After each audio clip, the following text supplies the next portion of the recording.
Алло, гараж, дівчата, ми їдемо на море, не в Турцію, Єгипет, а наш адрес ЮБК. Підсухи підкачали, очки від сонця взяли, на пляжі зразу видно крутого чувака. Ципурами на сонці ми зайчики пускаєм, жуємо еротично вчорашню пахлаву.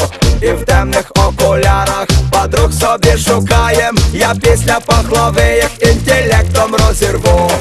Оу я, Ялта, женщини і я, das ist super Genghis Khan, Чорне море, океан. Оу я, Ялта, женщини і я, das ist super Genghis Khan, Чорне море, океан. Ялта, я Ялта, Ялта, я Ялта, Ялта, Ялта, Ялта.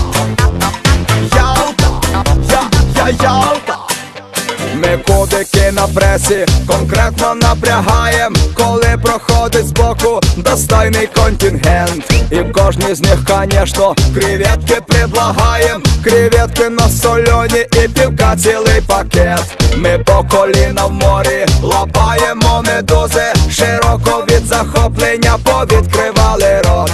Дівчата романтично за нами наблюдають і дуже інтенсивно вдихають з моря йод.